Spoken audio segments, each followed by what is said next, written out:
Hello friends, welcome back my channel. कैसे हैं आप? उम्मीद करती हूँ आप सब अच्छे होंगे और खूब मन लगा के अपनी तैयारी कंटिन्यू कर रहे होंगे, क्योंकि मन लगा के तो आपको पढ़ाई करनी है, क्योंकि आपको एग्ज़ाम क्रैक करना है, आपको अपने सपनों को पूरा करना है।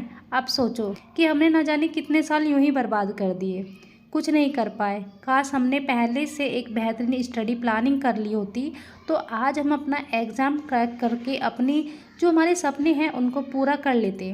लेकिन कोई बात नहीं है, अभी भी देर नहीं हुई है, आप कर सकते हो। जब और स्टूडेंट कर सकते हैं तो आप क्यों नहीं कर सकते, है ना। हर इंसान अपनी ज़िंदगी में कुछ करना चाहता है, बड़ा बनना चाहता है, वो अपने सपनों को साकार करना चाहते हैं। आप भी चाहते हैं, मैं भी चाहती हूँ। हम सभी का एक ही सपना है कि हम गवर्नमेंट जॉब लग जाएं, हम टीचर बने। और सबका अलग अलग सपना होगा ना, कोई पुलिस में जाना चाहता है, कोई आईपीएस अधिकारी बनना चाहता है।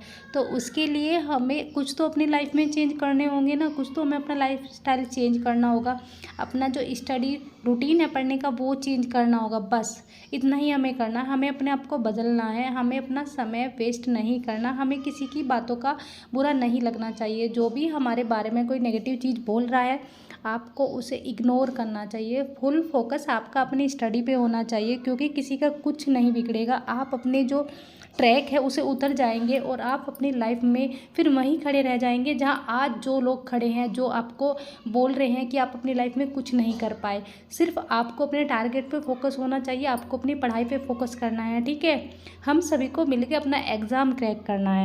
एग्ज़ाम चाहे कोई भी हो, उसमें बहुत सारे स्टूडेंट अप्लाई करते हैं। 50 पोस्ट के लिए 50,000 फॉर्म डलते हैं, सब तैयारी करते हैं, है ना। लेकिन सिलेक्शन तो कुछ ही स्टूडेंट का होता है ना, हर स्टूडेंट का नहीं होता। तो आपको भी उन्हीं स्टूडेंट में आना है जो स्पेशल स्टूडेंट है, जो अच्छे से तैयारी करते हैं। हमें ऐसा नहीं करना कि मैं सिर्फ ये एक बार देख रहा हूँ कि एग्ज़ाम आता कैसे है। नहीं, आपको ये मानकर तैयारी करनी है कि मुझे इस बार अपना एग्ज़ाम क्रैक करना है। देखो, हर स्टूडेंट अपना अलग अलग तरीका अपनाता है पढ़ाने का, है ना, पढ़ने का सबका अलग अलग होता है। आपका अलग होगा, मेरा अलग होगा, है ना। लेकिन जो अब तक हम पढ़ते आ रहे थे उससे हमारा सिलेक्शन नहीं हुआ ना, एग्ज़ाम तो कहीं क्रैक नहीं हुआ। अब क्या है, अब हमें यहाँ पे ज़रूरत है कि हम अपना तरीका बदलें पढ़ने का, अपनी आदतें बदलें। क्योंकि जो पुरानी आदतें, पुराने जो तरीके थे हमारे, जिन कब से हम उन्हीं को ही अपनाते आ रहे हैं, नहीं हो कर पा रहे ना कुछ भी। तो यहाँ पे आपको ज़रूरत है अपने आप को चेंज करने की, ठीक है। तो आज से ही आप अपना एक टारगेट बनाइए कि मैं सुबह मॉर्निंग में 4 बजे उठूँगा या फिर उठूँगी, और फिर अपनी कम से कम 2 घंटे की पढ़ाई मैं कर लूँगी सुबह मॉर्निंग में, बाकी काम करने से पहले ही, ठीक है। मैं भी ये करती हूँ। जैसे मेरा भी एग्ज़ाम है, आपको पता है मेरा 2nd ग्रेड का एग्ज़ाम है, तो मैं सुबह 2 घंटे पढ़ लेती हूँ। जैसे 4 से मैं 6 बजे तक पढ़ लेती हूँ, कभी कभी 6:30 भी हो जाता है, ठीक है। उसके बाद जो भी मेरे घर के काम हैं वो 1 या 1.5 घंटे घर के कामों को देती हूँ, और उसके बाद फिर मैं 2 घंटे पढ़ लेती हूँ, है ना। यानी कि 4 घंटे मेरे 10 बजे से पहले हो जाते हैं। तो आपको भी करना है, आपको भी पढ़ना है। देखो, सुबह ना मुझे भी नींद बहुत अच्छी लगती है। जब सुबह सुबह मैं देखती हूँ ना अपने फ़ोन को उठा के, तो कभी कभी मुझे भी ऐसा लगता है कि थोड़ी देर सो जाऊँ। लेकिन नहीं, क्योंकि अब अगर मैं सोगी ना, ठीक है, तो फिर पूरी लाइफ मेरे यही प्रॉब्लम देखनी पड़ेगी, है ना। मुझे ऐसा लगेगा कि मैं कुछ नहीं कर पाई अपनी लाइफ में। तो ये 3 महीने 4 महीने हैं हमारे पास। अगर मैं 4 महीने सुबह 4 बजे उठूँगी तो अपना बहुत सारा पार्ट कंप्लीट कर लूँगी। और आपको पता है 2nd ग्रेड का सिलेबस काफ़ी बड़ा है, छोटा है नहीं है। और मैं ये बोल रही हूँ, हर एग्ज़ाम का सिलेबस बड़ा होता है, आप किसी भी स्टूडेंट से पूछ लो। आप सीटेट का एग्ज़ाम भी देखोगे ना, उसका भी काफ़ी बड़ा सिलेबस होता है, छोटा नहीं होता। हर स्टूडेंट सीटेट पास नहीं कर पाता। सेकेंड पार्ट ही आपका 17-18% स्टूडेंट ही पास कर पाते, ठीक है। और जबकि वो एक क्वालिफाइंग एग्ज़ाम है ना, ऐसा नहीं है उसके बाद आपको जॉब मिल जाती है। तो मैं यही बोल रही हूँ, आजकल जो क्वेश्चन पूछने का ट्रेंड है वो चेंज हो गया है। और आपको अपना जो अभी लेटेस्ट एग्ज़ाम हुआ है ना आपका, वो देखना है किसके अकॉर्डिंग कैसे कैसे क्वेश्चन पूछे गए हैं, उसको देखना है कि क्या ट्रेंड चल रहा है क्वेश्चन पूछने का। पिछली जो भर्ती हुई थी आपकी, उसमें कैसे कैसे क्वेश्चन पूछे गए हैं। और जो लेटेस्ट डाटा होता है ना, जैसे जनसंख्या का लेटेस्ट डाटा है, या फिर जो भी लेटेस्ट डाटा होते हैं करंट से रिलेटेड, वो आपको पढ़ने हैं, क्योंकि उनसे क्वेश्चन लगते हैं। मैंने अभी देखा था, जो लास्ट पेपर हुआ था उसमें भी ऐसे ही क्वेश्चन आए थे, ठीक है।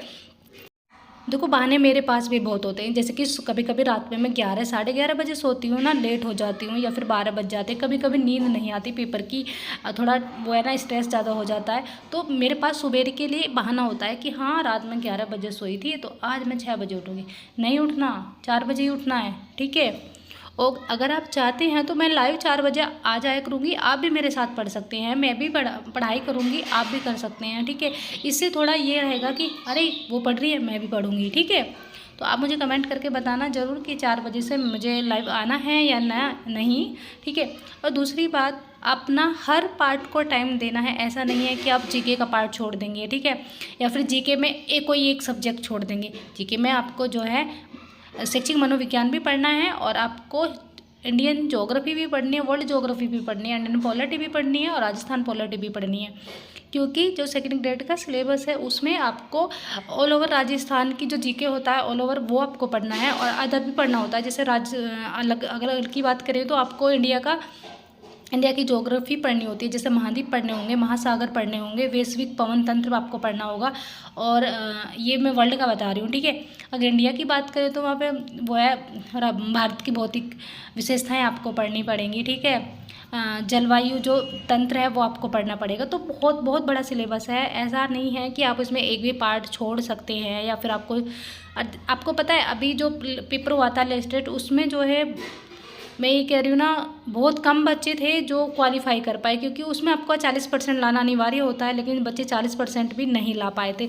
जो मेनली राजस्थान से है ना, उनको भी मैं बात कर रही हूँ। मुझे ऐसा लगता था पहले कि जो भी स्टूडेंट राजस्थान के हैं ना, उनकी तो राजस्थान जी के बहुत अच्छा होगा, है ना। बस मुझे ऐसा लगता कि उनका बहुत बढ़िया होगा, परफेक्ट होगा। मेरा बहुत कम है, क्योंकि मुझे ऐसा लगता है कि मैं अलग स्टेट से हूँ, तो मुझे तो कुछ नहीं आता, उनको तो बहुत कुछ आता होगा, क्योंकि वो तो जब से स्टार्टिंग हुई है ना 4 क्लास 5 क्लास से वो राजस्थान जी के पढ़ रहे हैं, और बहुत सारे कल्चर की उन्हें नॉलेज है, राजस्थान के वो बंदे हैं वहाँ पे रह रहे हैं, तो उन्हें तो नॉलेज होगी, लेकिन हमको नहीं है ना, जो अदर स्टूडेंट है उनको नहीं है, लेकिन उनको तो है। पर मैंने वहाँ पे देखा है जो वहाँ के भी बच्चे थे वो भी इक्वली थे हमारे, है ना। ऐसा नहीं था कि उनको बहुत ज़्यादा नॉलेज थी राजस्थान जी की, ठीक है। तो आपको अपना जो जीके वाला पार्ट है उस पर फोकस करना है, क्योंकि यदि आपका वो फर्स्ट पेपर ही ठीक नहीं होगा तो सेकंड पेपर तो आपका चेक ही नहीं होगा, फिर आपका रिजल्ट नहीं आएगा। आपने चाहे सेकंड पेपर में कितनी भी मेहनत करी हो, फिर आपका वो सब मेहनत वेस्ट चली जाएगी, ठीक है। तो आपको मन लगा के पढ़ाई करनी है। और देखिए, अब स्टार्टिंग की है ना, तो पर स्टार्टिंग बहुत धमाकेदार होनी चाहिए, ठीक है। किसी से मत बताओ आप क्या क्या पढ़ रहे हो, और किसी से पूछो भी मत आपको पढ़ना क्या है। अपना खुद आप जो PYQ होते हैं ना, जो भी लेटेस्ट पेपर हुआ होगा, उससे 2-3-4 साल के पेपर देखो, उससे आपको पता लग जाएगा कि अच्छा ये ट्रेंड है RPSC का एग्ज़ाम पूछने का। बस इतना ही तो पता करना है, फिर आप अपने उसी के बेस पर अपनी तैयारी में लग जाओ, क्योंकि दूसरा बंदा पता नहीं किस हिसाब से आपको बताएगा, हो सकता है वो तरीका आप नहीं अपना सकते, या फिर उस तरीके से आप नहीं पढ़ सकते। तो अभी ये जो मैंने आपको बात बताई है, हो सकता है आपको समझ आई होंगी। सो प्लीज़ वीडियो को लाइक करें, चैनल को सब्सक्राइब करें। थैंक यू, मिलती हूँ आपसे नेक्स्ट वीडियो में।